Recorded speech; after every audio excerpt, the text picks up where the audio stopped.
Jamais sans la grâce, une dévotion matinale qui vous connecte à la pensée de Dieu et vous donne la provision du ciel au quotidien. Une nouvelle journée, une nouvelle provision. Bienvenue dans votre dévotion de ce jour, fidèles auditeurs de Jamais sans la grâce. Nous vous saluons encore dans le précieux nom de Jésus-Christ, ce nom qui nous a été donné et le seul nom qui sauve. Et ce matin, nous aimerions finir la semaine avec notre passage de Matthieu 16, verset 21, où il est écrit, je me permets de lire encore. Dès lors, Jésus commença à faire connaître à ses disciples qu'il alla à Jérusalem, qu'il souffrit beaucoup de la part des anciens, des principaux sacrificateurs et des scribes, qu'il fut mis à mort et qu'il ressuscita le troisième jour. Et Jésus ne se limite pas juste aux événements de la souffrance.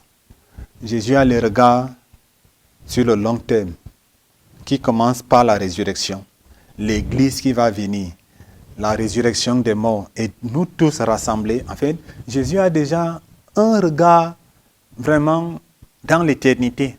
C'est pourquoi, volontairement aussi, il accepte de payer ce prix. Et le long terme nous aide donc à apporter notre croix dans les différentes facettes, les volets de notre vie. Et cela est valable pour l'éducation des enfants, pour ceux qui sont parents. Lorsqu'on investit sur un enfant, c'est pour le long terme. On peut investir 20 années ou 25. Ce n'est que de l'investissement, mais il n'y a pas encore véritablement un retour en tant que tel. Et le retour, c'est lorsque l'enfant jouira de sa vie, étant reconnaissant au Père pour tout ce qu'il a fait pour lui. Et Jésus-Christ va dire quelque chose dans le volet agricole. Il dit que si le grain de blé ne tombe à terre, qui est tombé à terre ne meurt, il ne peut porter du fruit. Et là encore, c'est un processus qui prend du temps. Et Jésus lui-même nous a inscrits dans ce processus qui prend du temps. Même en termes de sanctification, elle n'est pas totalement finie alors que nous cheminons avec lui.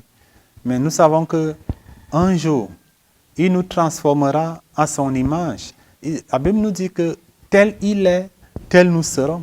Elle nous précise qu'en ce temps, nous allons revêtir l'immortalité, nous allons aussi revêtir l'incorruptibilité. Ça veut dire que nous ne serons plus tels que nous sommes aujourd'hui. Mais en attendant ce jour, pas à pas, jour après jour, Dieu nous aide à ressembler peu à peu, petit à petit, à Jésus-Christ dans notre vie de tous les jours. Donc, le long terme, lorsque nous parlons même des choses qui concernent le royaume, le long terme est quelque chose qui nous aide dans le sens que nous avons les yeux rivés aussi sur l'espérance que nous avons avec les promesses qui en découlent. Jésus nous rassure que oui, nous aurons des récompenses. Et le livre de l'Apocalypse nous décrit certains d'entre elles, la couronne de vie, et ainsi de suite. Et oui, nous aurons donc ces récompenses parce que Dieu est juste. Et ceux qui s'approchent de lui, il est le rémunérateur de ceux qui le cherchent. Donc, en nous cherchant, en faisant ce qui est juste, ce qui est droit selon sa volonté, oui, il peut décider à l'instant de nous donner ces récompenses, comme il peut la différer selon sa souveraineté. Donc, mes frères et mes sœurs, c'est pourquoi j'aimerais nous encourager, c'est d'avoir les yeux rivés aussi sur le long terme dans les choses que nous faisons pour Dieu, les choses que nous faisons pour nos familles, pour notre travail dans le milieu professionnel où nous sommes, pour les choses que nous faisons pour notre famille. Peut-être que nous n'avons pas le retour immédiat, mais Jésus a dit, le troisième jour, il va ressusciter des morts. C'est la promesse que Dieu lui a faite. Et Dieu ne ment pas. Et Dieu est vrai. Et Dieu est fidèle. Dans Hébreux 11, 13 à 16, la Bible nous parle de ces héros de la foi qui sont morts sans avoir obtenu les choses promises. Mais ils les ont vus et salués de loin, reconnaissant qu'ils étaient étrangers et voyageurs sur la terre.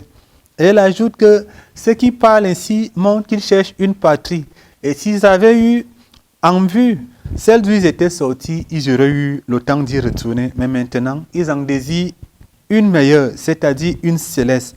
C'est pourquoi Dieu n'a pas honte d'être appelé leur Dieu, car il leur a préparé une cité. C'est notre histoire aussi. Lorsque nous aussi, nous nous engageons dans cette voie, Dieu n'a pas honte d'être appelé notre Dieu, parce qu'il nous prépare une cité. Et c'est ce que Jésus-Christ a dit à ses disciples. Et nous pouvons faire notre cette promesse, que je m'en vais et je vais vous préparer une place. Alors que nous nous engageons sur le combat de la foi, que Dieu nous aide à avoir l'esprit qui nous garde une place. Il nous prépare une cité pleine de bénédictions, pleine de récompenses. Amen. Si vous avez aimé cette émission, parlez-en à vos amis. Parlez-leur du message de la grâce et de ce qu'il fait dans vos vies. Pour un sujet de prière, une question ou pour devenir partenaire, contactez-nous au 00229 94 75 80 20. Que Dieu vous bénisse et à la prochaine. En attendant, pensez avec Dieu.